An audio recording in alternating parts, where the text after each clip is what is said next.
हरि बोल। कीर्तन करेंगे। जय राधा माधव जय कुंज बिहारी।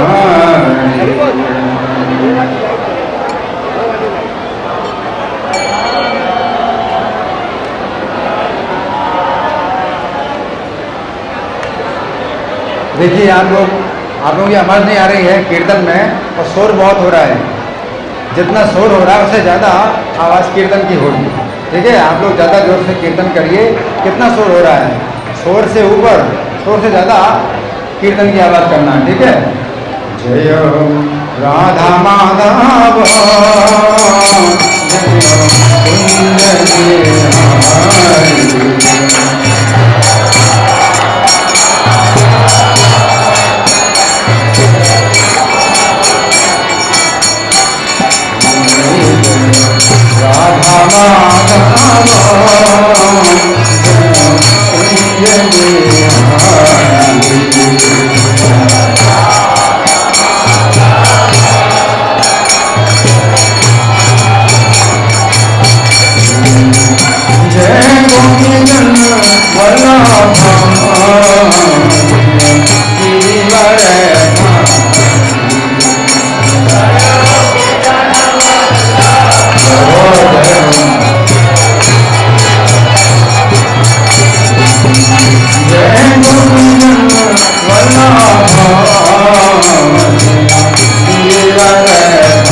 जब तक जयकारा होगा सब लोग घुटनों पर बैठे और माथे को जमीन में लगाएं।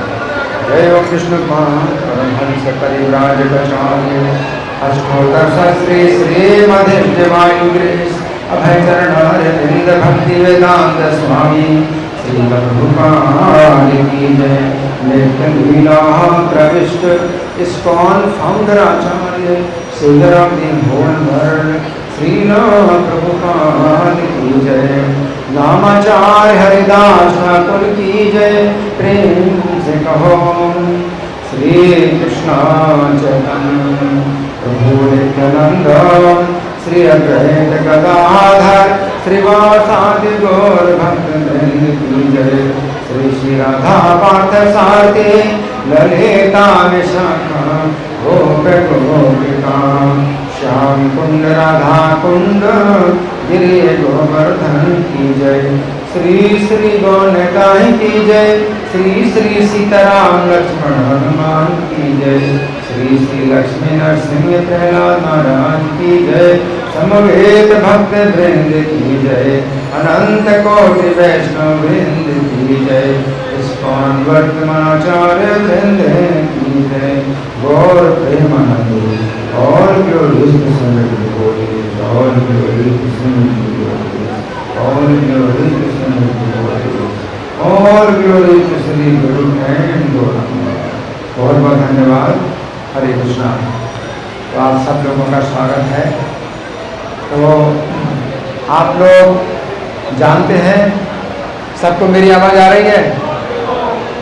सबको आ रही है मेरी आवाज़?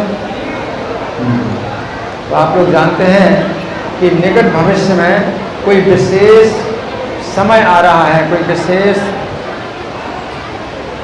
महीना आ रहा है। निकट भविष्य में कोई विशेष महीना आ रहा है। आप लोग जानते हैं? कौन बताएगा? हाँ जी, पुरुषोत्तम मास। पुरुषोत्तम मास, पुरुषोत्तम मास आ रहा है। ये हर साल नहीं आता। ये पुरुषोत्तम मास, ये महीना विशेष है। ये हर साल नहीं आता, 3 साल में एक बार आता है। तो ये बहुत विशेष है। इसका महात्म्य बहुत विस्तृत है। ये जो महीना है, ये कैसे आता है हम समझेंगे थोड़ा। देखिए, हमारा जो वर्ष होता है, एक वर्ष है? एक वर्ष में 12 महीने होते हैं।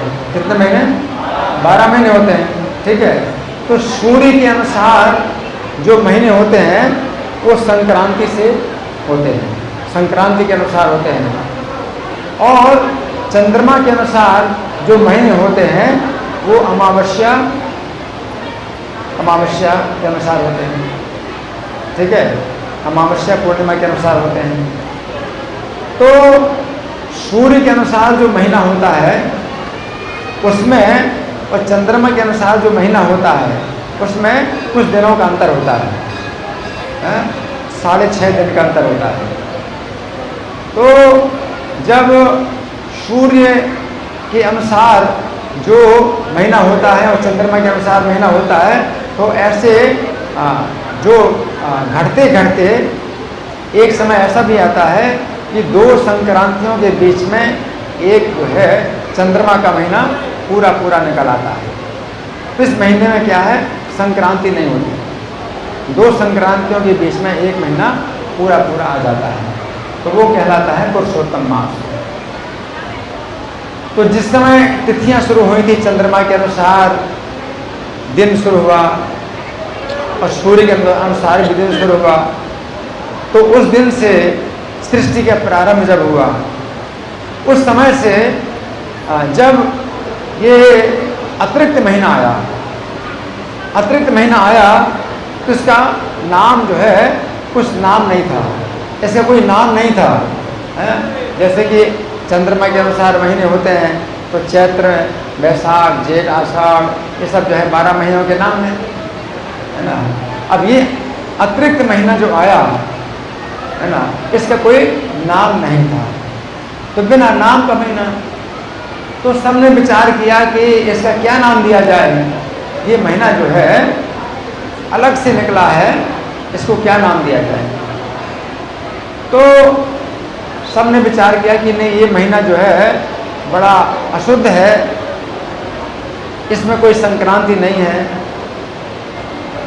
तो इसको नाम दिया मल मास।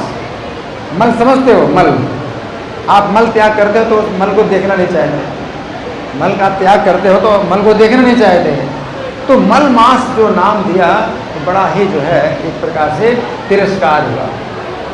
इस महीने का बड़ा तिरस्कार हुआ। तो प्रत्येक महीना जो है एक व्यक्ति होता है, प्रत्येक महीने का एक व्यक्ति है। तो वो जो महीना है, ये जो महीना है, इसको जो है बड़ा कष्ट हुआ। तो आप सुनिए, ये ब्रह्म वैवर्त पुराण में इसकी कथा आती है कि जब इसको बहुत कष्ट हुआ तो फिर इसने भगवान की शरण ली, है ना।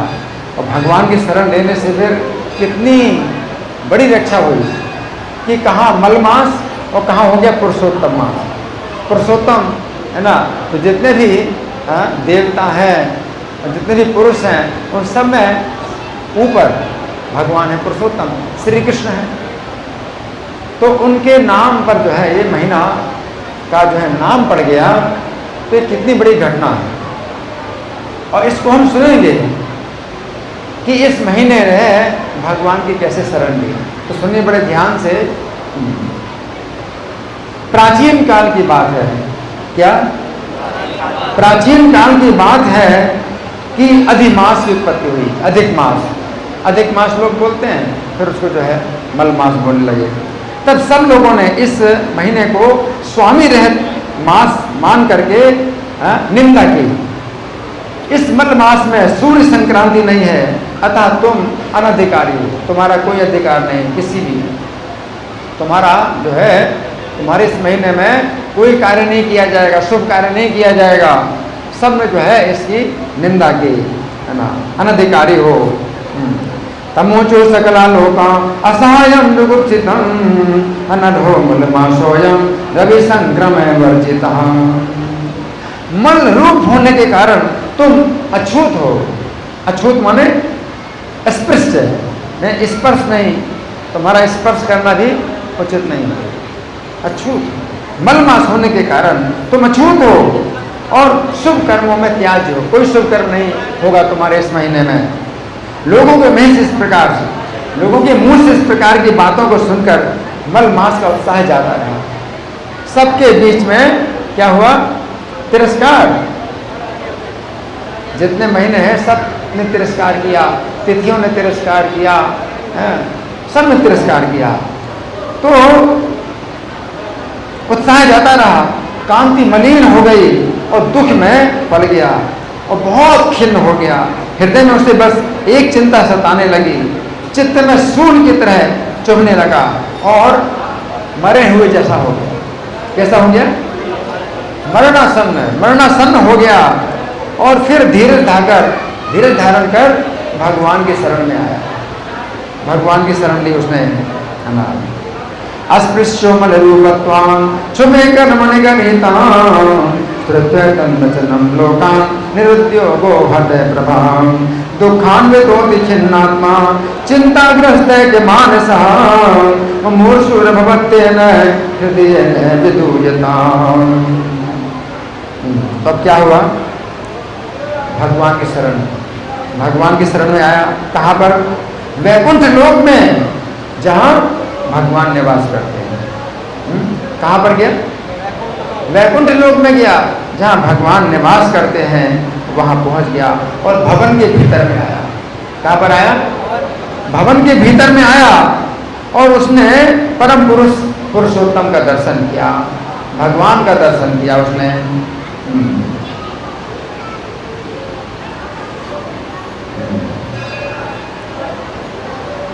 प्राप्तो में कुंड भवनम यत्राहम ममसम नरहम अंतर्गृहम समागत्य मामसो दृष्टिवान परम।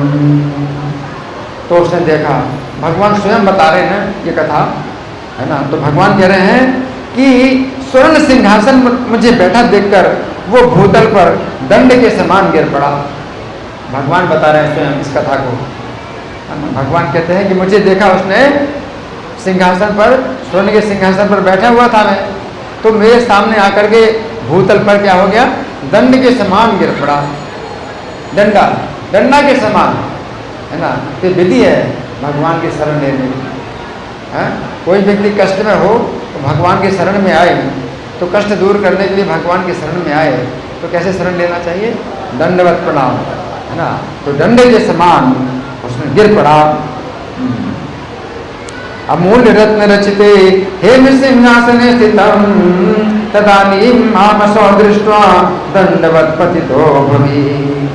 अब हाथ जोड़कर नेत्रों से आंसुओं की धारा बहाता हुआ। क्या? हाथ जोड़कर नेत्रों से आंसुओं की धारा बहाता हुआ धैर्य धारण कर गदगद वाणी से कहने लगा। इसमें धैर्य की आवश्यकता है, तभी तो बोल पाएंगे। हर कष्ट में अगर रोते रहेंगे, बोल ही नहीं पाते। तो धैर्य की आवश्यकता है कि बताना भी है, अपना कष्ट बताना।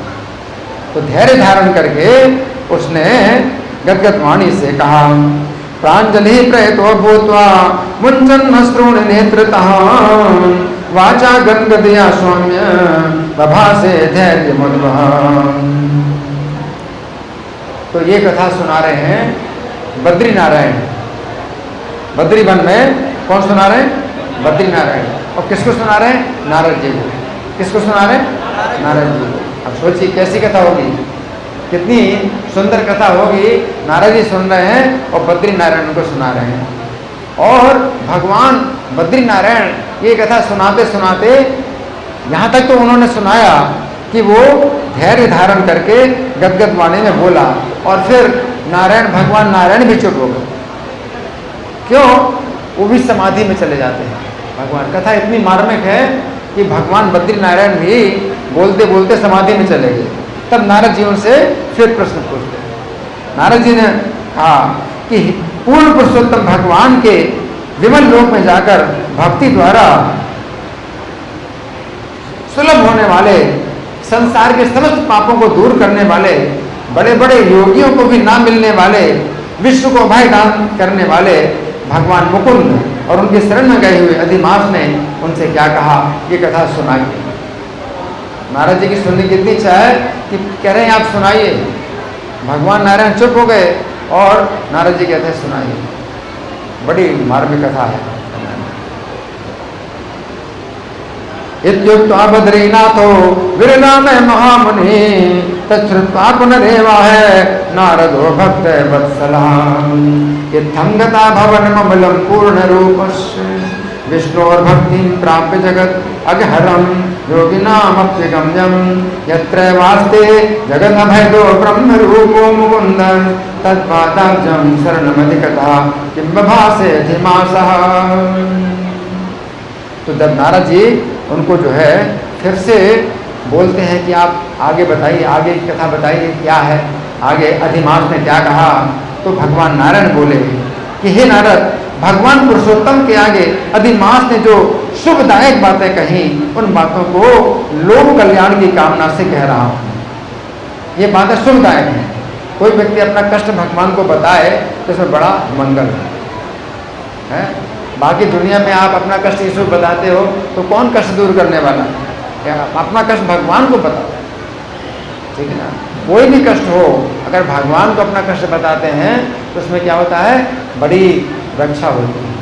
और फिर ऐसी रक्षा होती है कि कभी भी कष्ट नहीं हो। भगवान एक कष्ट को दूर नहीं करते, सभी कष्टों को दूर करते हैं और कोई कष्ट की संभावना नहीं रहती। आप देवताओं के पास जाएंगे, एक कष्ट आप बताएंगे तो एक कष्ट दूर करेंगे और हजारों कष्ट आएंगे फिर बाद में, तो कहाँ रक्षा होगी? कोई भी व्यक्ति अगर अपना कष्ट आप बताते उसको, तो वो कष्ट अगर मान लो दूर भी करता है तो समय के लिए वो कष्ट दूर कर देगा, वो कष्ट दोबारा भी आएगा और दूसरे प्रकार के भी कष्ट आएंगे। कौन सब कष्टों को दूर कर सकता है? ये भगवान ऐसे हैं। भगवान ऐसे हैं कि वे जो है जब कष्ट दूर करते हैं तो एक कष्ट दूर नहीं करते और उसी समय का कष्ट दूर नहीं करते, सभी कष्टों को दूर करते हैं और सब समय के लिए दूर करते हैं। इसलिए भगवान की शरण लेने में ये फायदा है। भगवान जो है ऐसे नहीं है कि चलो ठीक है आपको इस समय 10 रुपए की जरूरत है या 50 रुपए की जरूरत है तो ले लो, आप खुश हो गए, ठीक है। फिर क्या होगा? फिर से दिक्कत होगी, है ना। फिर से आवश्यकताएं पड़ेंगी, अभाव पड़ेगा, है। और इधर से कष्ट, उधर से कष्ट, हजारों हजारों कष्ट मिलते रहेंगे, कष्टों के संसार में बने रहोगे। तो अधिमास ने जो है अपना कष्ट भगवान को बताया, तो वो जो है क्या है? बहुत बड़ी बात है। और कष्ट कैसे बताया, कष्ट बताने की विधि क्या है, वो भी आप समझिए। तो भगवान नारायण क्या कहते हैं कि मैं जो शुभदायक बातें कही, उन बातों को लोक कल्याण की कामना से मैं कह रहा हूँ। सब संसार का कल्याण होगा। उसकी जो प्रार्थना है, वो जो कष्ट है अधिमास का, उससे उसको कितना बड़ा जो है पद मिल गया है, सबसे नीचे से सबसे ऊपर पहुंच गया है ना। तो लोक कल्याण की कामना है। तो भगवान नारायण कहते हैं, शृणु नारद बक्षे हम लोकानां हित काम्ययां अधिमासेन यकृतं हरेरग्रे शुभम बचः। अब अधिमास ने कहा, अब बड़े ध्यान से सुनिए कैसे वो बोल रहा है, कैसे बोल रहा है। हे नाथ, हे कृपा सागर, क्या?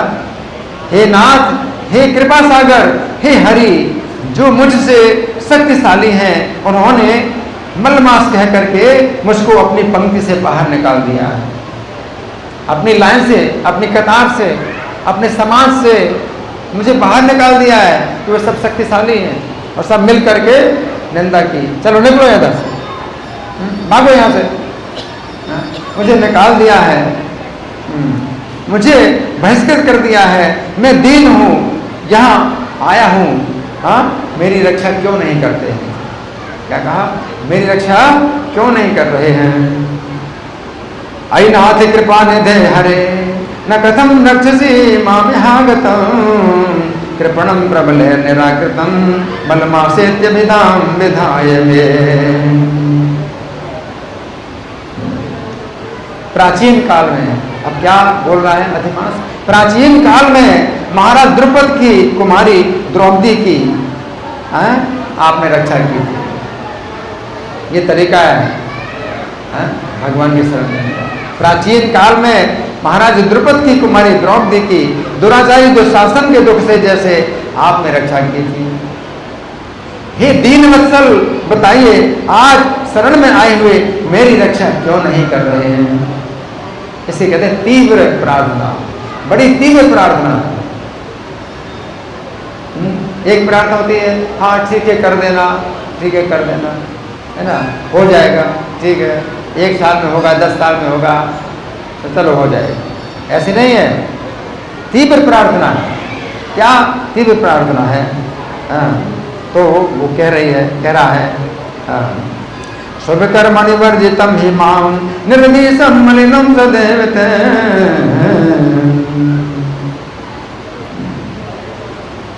अब लोकय तो दयालुता त्वगता तेन्द्र कठोरता वयम् द्रुपद से सुता यथा पुरा खल दुस्साहसन दुःखतो विताम् वदमां शरणागतं कथं न तथाद्यावसि दीन वत्सल। यमुना के कालीतह में नागराज के विष से जैसे आपने गोपालों और गौओं की सुरक्षा की थी। क्या किया था आपने? नागराज, कालिया नाग से गोपालों की, गौओं की सुरक्षा की। वैसे हे दीन दयाल, बताइए आज शरण में आए हुए मेरी रक्षा क्यों नहीं कर रहे हैं? ऐसा बोल रहा है। यमुना विषपान तो विताम पशुपाना पशवो यथा त्वयाम वदमां शरणागतं कथं न तथाद्यावसि दीन वत्सल। ब्रज में गोपालों की और उनकी नारियों की जैसे आपने सरपत के वन में आग लगने पर उनकी सुरक्षा की थी। जल गया था, काली दह से तो जो है रक्षा कर ली, कालिया नाग से रक्षा कर ली। रात में वहीं सो गए, और जब सो गए सब, तो जितने भी ब्रजवासी थे, उनकी पत्नियां थी, सब वहीं सो गए थे, कालिया दह के किनारे सो गए और आग लग गई। उस समय आग लग गई तो क्या हुआ? आपने रक्षा की थी उनकी। वैसे हे दीननाथ, आज शरण में आए हुए मेरी रक्षा क्यों नहीं कर रहे हैं? पशुमा पशुपान तदंगनामितां दाम धनंजयाद्यथां वदमां शरणागतं कथं तथाद्यावसि दीन वत्सल। फिर मगधराज जरासंध के बंदी गृह में पड़े हुए भारतीय राजाओं की जैसे बंधन से मुक्ति दिलाई आपने। जरासंध ने भारतीय राजाओं को 20,800 राजाओं को बंदी बनाया हुआ। और कितनी बुरी हालत में रखा था, कितनी बुरी हालत में रखा था कि एक गुफा के अंदर उनको ऐसे भर दिया, ऐसे भर दिया, ऐसे भर दिया जैसे कि कंकड़ पत्थर भरे जाते हैं, ऐसे भर दिया। अंधकार, पूरा अंधकार, है ना। खाने पीने के लिए कुछ नहीं, और पसीने में मतलब पूरे भरे हुए हैं, कपड़े भी नहीं बदले उनके। इतना बुरा जो है उनकी दुर्गति की थी। कितने राजा थे? 20,800 राजा थे। कितने? 20,800 राजा। और राजा, सोचिए राजा लोग, राजाओं को कितना सम्मान होता है, उनको ऐसे भर दिया कंकड़ पत्थर की तरह, गिरिब्रज में ऐसे भर दिया। तो उनकी रक्षा आपने की थी, आपने बंधन से उनको मुक्त किया था। जरासंध का वध कराया भीमसेन के यहाँ को, और राजाओं को बंधन से मुक्त कराया, है ना। वैसे हे दीन बंधु, आज शरण में आए हुए मेरी सुरक्षा क्यों नहीं कर रहे हैं?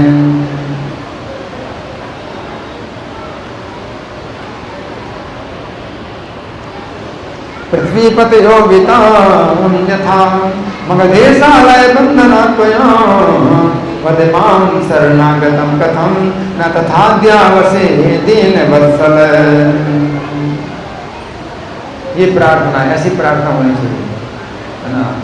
और आपने ग्राह के मुख में पड़े हुए गजराज को जैसे झट से आकर वो बांध दिया, झट से आकर इमरजेंसी में गरुड़ से आ रहे थे, तो गरुड़ को भी छोड़ करके और तेजी से आए रक्षा करने के लिए। तो ये तीव्र प्रार्थना ऐसी होती है, तीव्र प्रार्थना कि जल्दी मेरा काम जल्दी होना चाहिए, है ना। 1 साल में नहीं, 2 साल में नहीं, आज हो जाएगा, नहीं आज नहीं, अभी करो, अभी तुरंत करो, है ना। तो वैसा मेरा कष्ट है, ऐसा बता रहा है। क्या कह रहा है?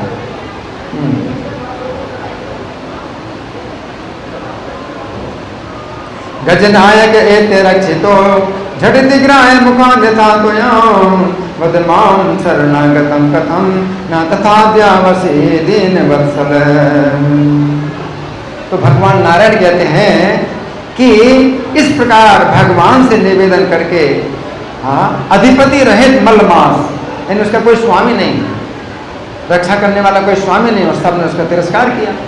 तो अधिपति रहित मलमास विश्वेश्वर के सामने खड़ा खड़ा आंसू बहाता हुआ चुप हो गया। यदि प्रभुमानम विरनाम निरीश्वराम मलमासो सुरवदन तिष्ठन् अग्रे जगतपते। तब श्री हरि ने कहा, अब भगवान बोले। अब भगवान क्या बोले? सुनना, ये सुनने वाली बात है। भगवान क्या बोले? भगवान ने कहा, हे वत्स, क्यों इस समय दुख से संतप्त हो रहे हो? भगवान क्या बोले? हे वत्स, क्यों इस समय दुख से संतप्त हो रहे हो? ऐसा कौन सा भारी क्लेश है जो तुम्हारे मन में समा गया है? भगवान कहते हैं, ऐसा कौन सा भारी क्लेश है जो तुम्हारे मन में समा गया है? वत्स वत्स के वंत्यंतम दुख मनोज सांप्रतम एतादृशम महान दुखम किम ते मनसी वर्तते। तुम कष्ट के सागर में पड़े हुए हो। भगवान कहते हैं, तुम कष्ट के सागर में पड़े हुए हो, मैं तुम्हारा उद्धार करूंगा। शोक छोड़ दो, क्योंकि जो मेरी शरण में आ गया फिर उसे शोक करने योग्य कुछ नहीं रह जाता। भगवान कहते हैं, हरि बोल। जो मेरी शरण में आ गया उसके लिए शोक करने की कोई आवश्यकता नहीं है। तो हम दुख सम्मग्नम उद्धरिष्यामि मा शुचहं न मे शरणम आपन्ना पुनः सोच तुम अर्हसि। यहाँ आकर भारी से भारी दुखी और पतित भी शोक से मुक्त हो जाते हैं। कहाँ पर? वैकुंठ में। वैकुंठ में आकर के भारी से भारी पतित और दुखी भी शोक से मुक्त हो जाते हैं। फिर किस लिए यहाँ आकर तुम अपने मन में शोक कर रहे हो? यहाँ गते महादुखे पतितो अपनी न सोचती किमर्थम तुम यहाँ गते शोक सम्मग्न मानसः। यह तो शोक रहित स्थान है। क्या? वैकुंठ। वैकुंठ का मतलब क्या है? जहाँ कुंठा नहीं है। कुंठा का मतलब चिंता, शोक। जहाँ पर शोक और चिंता होती नहीं है उसे वैकुंठ कहते हैं। भगवान कहते हैं कि यह तो शोक रहित स्थल है, यहाँ किसी को वृद्धावस्था नहीं होती, किसी को वृद्धावस्था नहीं होती। यहाँ तो नित्य आनंद युक्त है और मृत्यु वर्जित धाम है। यहाँ वृद्धावस्था और मृत्यु होती नहीं है ना। यहाँ पर ऐसे वैकुंठ में आकर भी तुम्हें इतना कष्ट क्यों सता रहा है। अशोकम मजरम नित्यम सानंद मृत्यु वर्जितम वैकुंठ में दृश्यम प्राप्य कथम दुखान्वितो भवान। तुम्हें यहाँ क्लेश पीड़ित देखकर वैकुंठ लोक में रहने वाले बड़े आश्चर्य में पड़ गए। वैकुंठ में जितने रहते हैं तुम्हें देखकर के बड़े आश्चर्य पड़ गए कि यहाँ पर कोई व्यक्ति दुखी हो रहा है। ये तो पहले कभी ऐसा हो ही नहीं, वैकुंठ में आकर कोई दुखी नहीं होता। सब लोग आश्चर्य कर रहे हैं कि ये क्या है ना। इसका कारण तो मुझे बताओ। हे बस तुम क्यों आत्महत्या करना चाहते हो, इसका कारण तो मुझे बताओ। त्वामत्र दुःखितं दृष्ट्वा वैकुण्ठस्था सुविस्मिता किमर्थं मर्तु कामोऽसि तन्मे वत्स वदाधुना। तो भगवान नारायण बताते हैं कि भगवान के आश्वासन युक्त वाक्य को सुनकर जैसे बोझा लिए व्यक्ति अपने सिर से बोझा उतारकर सांस लेता है। जब भगवान ने आश्वासन दिया तो उसको राहत मिली। किसको? मलमास को राहत मिली। जैसे बोझा किसी के ऊपर बहुत बोझा हो तो बोझा उतार करके सांस लेता है, उस प्रकार से दीर्घ श्वास लेता हुआ मलमास भगवान मधुसूदन से बोला। तृत्वेकम भगवद वाक्यम विभारे श्वासोच्छ्वास समायुक्त उवाच मधुसूदनम। अधिमास ने कहा, हे भगवान आपसे अज्ञात कुछ नहीं है। क्या कहा? आपसे अज्ञात कुछ नहीं है, यानी आपको तो कुछ भी अज्ञात नहीं, आप तो सब कुछ जानते हैं, क्योंकि आप सर्वव्यापी हैं और विश्व में सर्वत्र व्याप्त होकर स्थित हैं। अज्ञातम किंचन नैवास्ति सर्वत्र भगवन् तव आकाश एव सर्वत्र व्यापे विश्वे व्यवस्थितः। आप चर अचर में विष्णु है, सबके साक्षी स्वरूप हैं, संपूर्ण विश्व के दृष्टा हैं और संपूर्ण समय निवास करते हैं। चराचरगतो विष्णु साक्षी सर्वस्व विश्वदृङ् कूटस्थे त्वयि सर्वाणि भूता नाचा व्यवस्थया। हे जगन्नाथ, आपके बिना कुछ नहीं है, आपके बिना कुछ नहीं है। फिर हे भगवान, क्या आप मुझ अभागे की मानसिक पीड़ा को नहीं जानते? क्या आप नहीं जानते मेरे मन की क्या पीड़ा है ना। भगवान सुनना चाहते हैं, भगवान तो जानते हैं, भगवान सुनना चाहते हैं, इसलिए भगवान पूछे क्या कष्ट है, और वो कहता है आप क्या नहीं जानते कि मेरी पीड़ा है।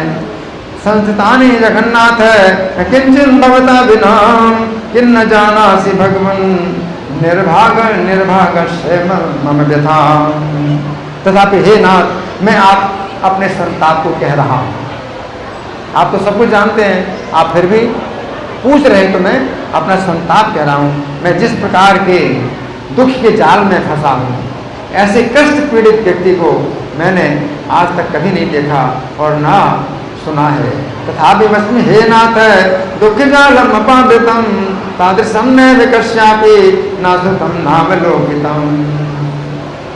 जितने भी महीने हैं, दिन और रात सबके जो है अधिपति हैं और अपने अधिकारों से निर्भय होकर आनंद मनाते हैं। एक मैं ही ऐसा अभागा हूँ जिसका ना कोई नाम है, ना कोई स्वामी है और ना कोई शरण है, ना कोई आश्रय है। इसी से उन सब अधिपतियों ने मुझे बहिष्कृत कर दिया है। क्षणालवा मुहूर्ताश्च पक्षामासादिमानिशं स्वामिनाम अधिकारस्ते मोदन्ते निर्भया सदा। न मे नाम न मे स्वामी नहीं कश्चिन् ममाश्रयः तस्मान् निराकृता सर्वे साधिदेव सुकर्मणः। ये मलमास सदा निषिद्ध है, अंधा है और पतंग के गर्भ में गिराने वाला है। इसी कारण से मैं विनष्ट हो जाना चाहता हूँ। अब मैं क्या होना चाहता हूँ? विनष्ट होना चाहता हूँ। अब जीवन धारण करने का उत्साह नहीं रह गया है। क्या जीवन धारण करने का उत्साह नहीं रह गया है। निषिद्धो मलमासोऽयम् इत्यन्तो वटका सदा तस्मान् विनष्टुमिच्छामि नाहं जीवितुम् उत्सहे। बुरी तरह से जीवन बिताने से मर जाना अच्छा है।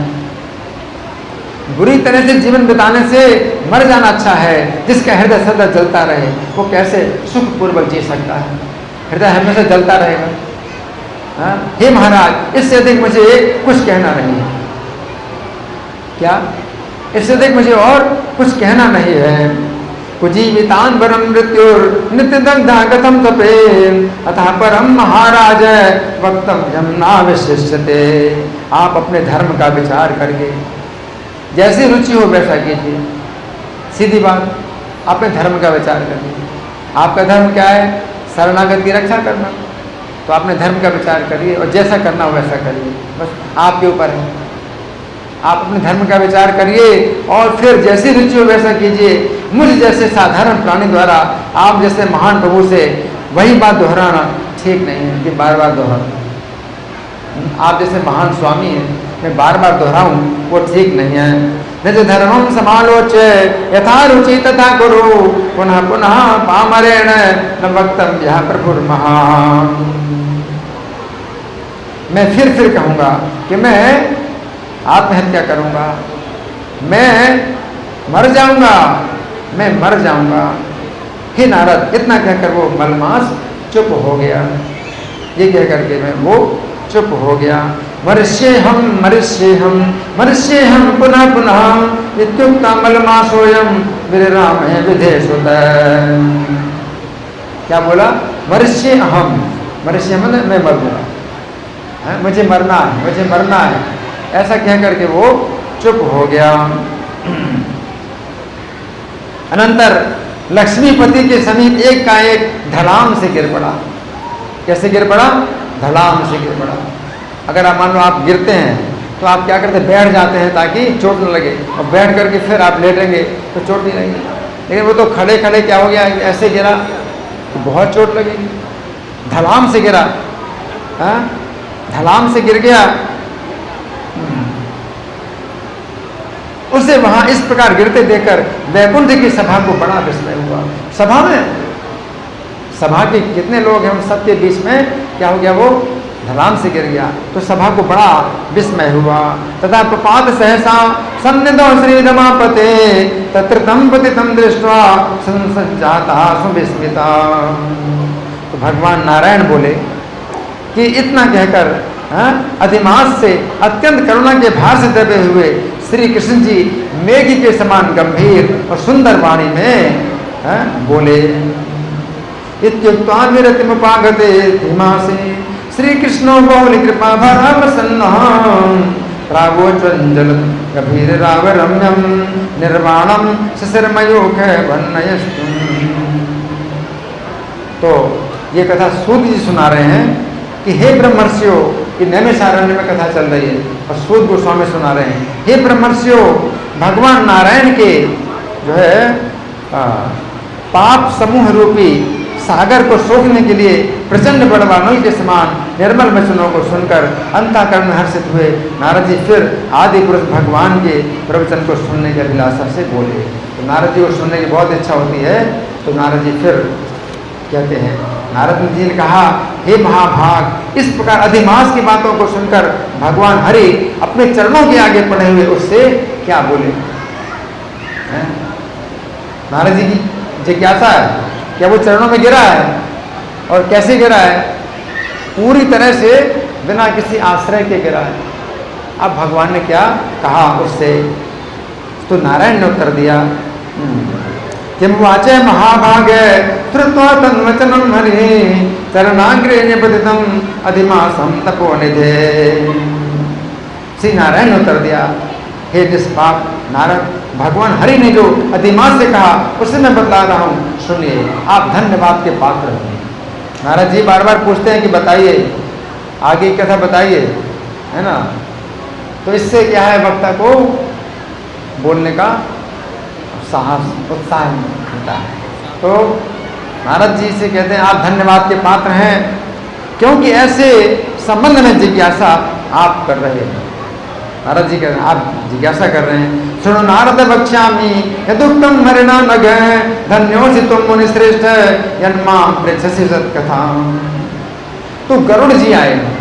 कौन आए? गरुड़ जी मूर्छित हुए मल मास को अपने पंखे से हवा करने लगे। गरुड़ जी अपने पंखे से हवा करने लगे। हवा लगने पर जब उसे होश आया, हवा लगने से उसको होश आया तो मलमास फिर कहने लगा, हे विभु मुझे अच्छा नहीं लग रहा है। मलमास ने कहा, हे विभु मुझे अच्छा नहीं लग रहा है। शृणुतत्रत्य वृत्तांतम प्रवक्ष्यामि तमाग्रतः नेत्रकोण समादिष्ट तदानीं हरिणार्जुन बीजियामास पत्रेण तम्मा सम्मूर्छितं खगः उत्थिता पुनरेवाह नेतन्मे रोचते विभो। अब अधिमास ने कहा हे जगत के विधाता मेरी रक्षा कीजिए, रक्षा कीजिए। क्या बोला? मेरी रक्षा कीजिए, रक्षा कीजिए।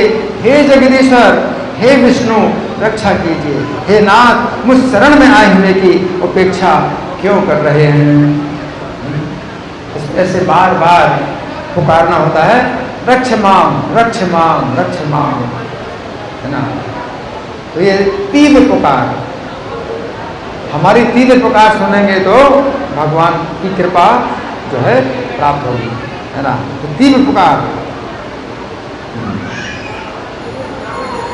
पाहि पाहि जगद्धाता पाहि विष्णु जगतपते उपेक्ष से कथम नाथ शरणम माम पागता।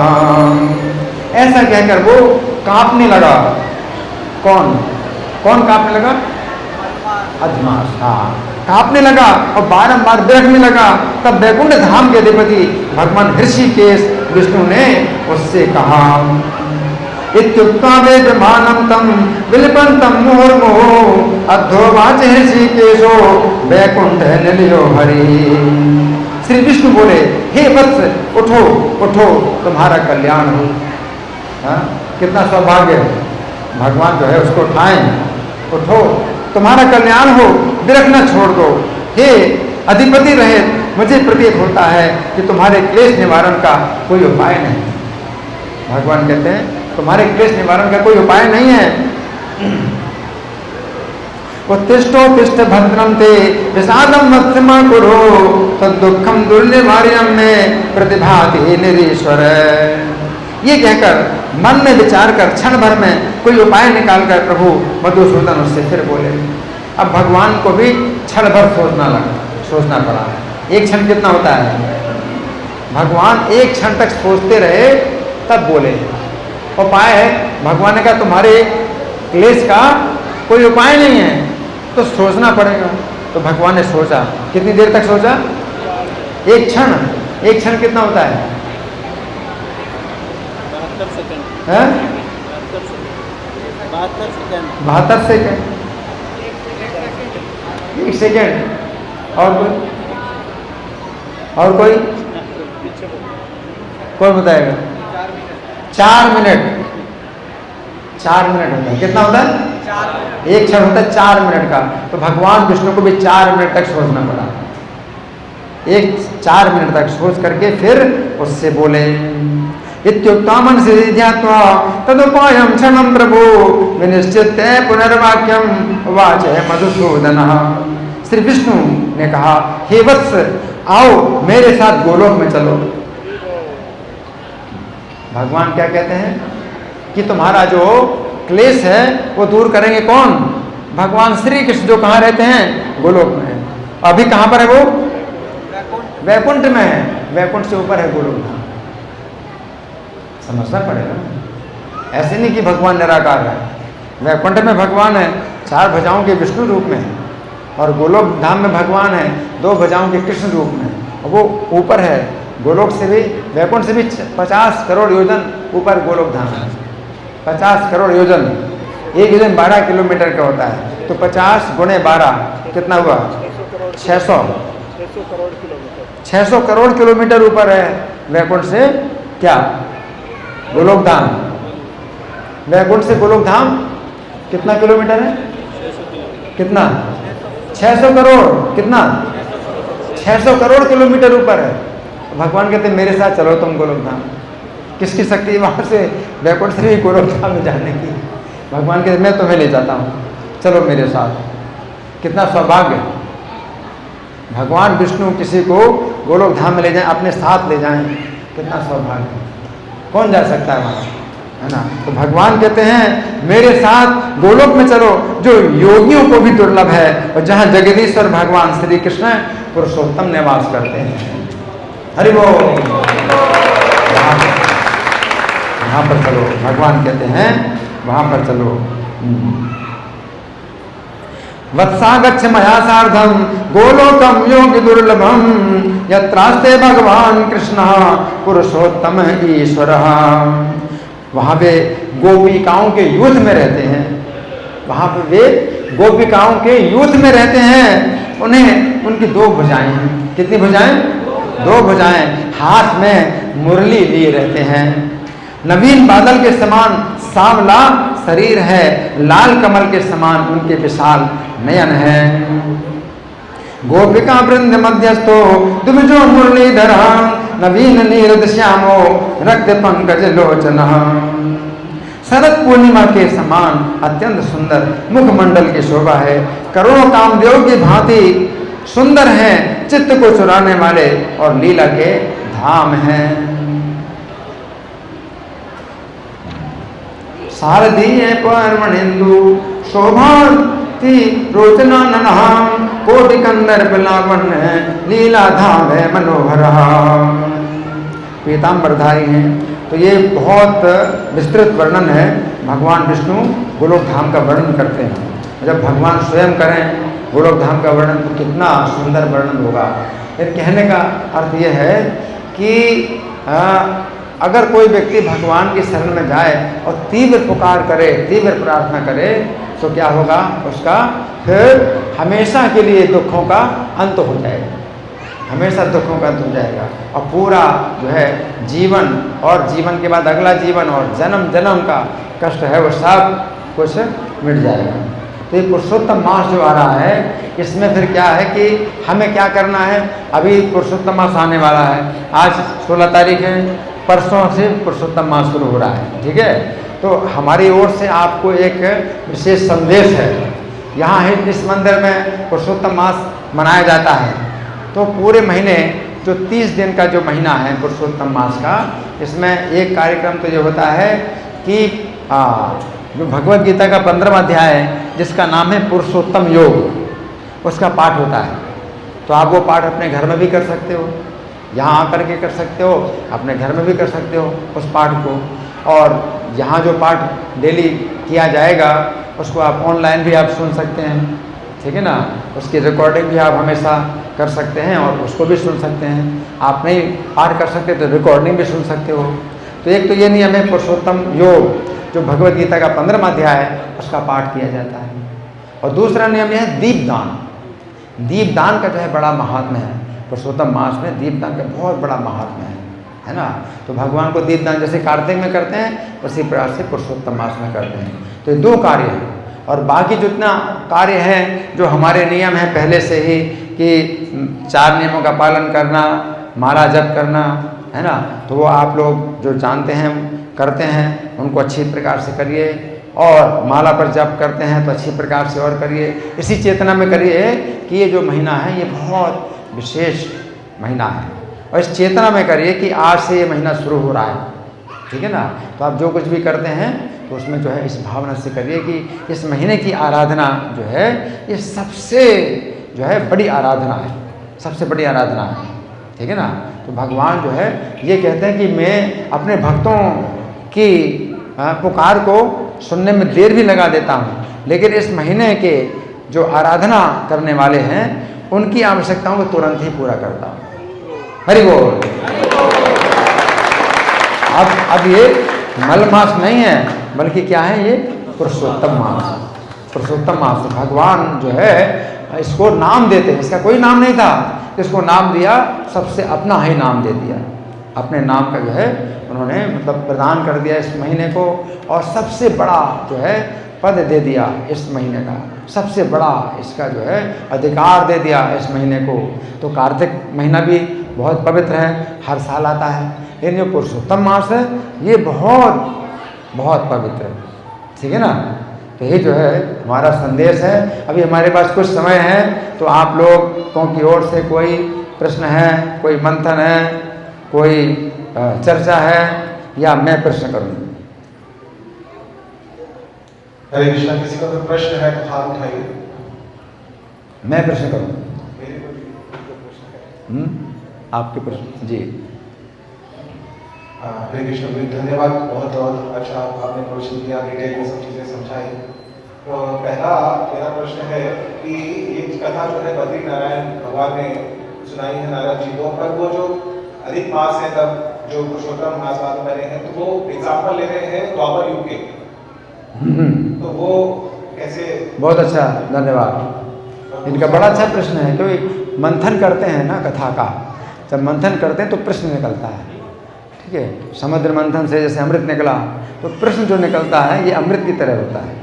जब आप कथा का मंथन करते हैं तो प्रश्न निकलता है। तो इनका प्रश्न बहुत अच्छा है।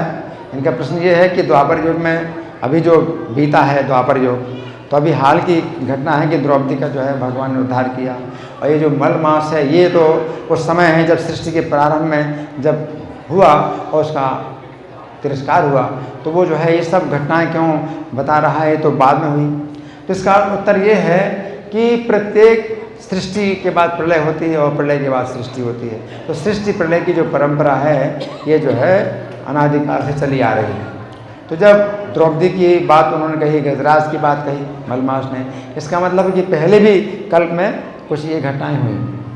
तो बहुत सी घटनाएं ऐसी होती हैं जो कि प्रत्येक कल्प में होती हैं, और मलमास ने जो है वो पिछले जो सृष्टि हुई थी उसके आधार पर भगवान से प्रार्थना की, ठीक है।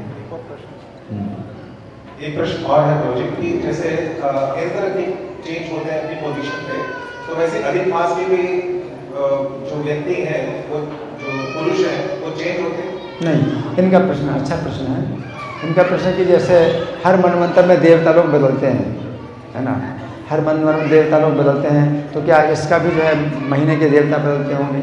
ऐसा है कि प्रत्येक मनवंतर में इंद्र बदलते हैं और कुछ देवता बदलते हैं, लेकिन कुछ ऐसे भी होते हैं जो कि बदलते नहीं हैं, ठीक है ना। तो कुछ देवता ऐसे हैं जो बदलते नहीं हैं और वो जो है उसी पद पर बने रहते हैं। और ये तो जो है जो पुरुषोत्तम अधिक मास है, इसको तो भगवान ने अपने वैकुंठ में ही रखा, ये वैकुंठ में ही निवास करते हैं।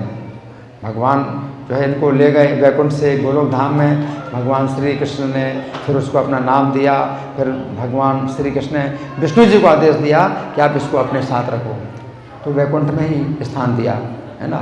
और इसकी ये शक्ति है कि कोई सकाम भक्ति भी करे।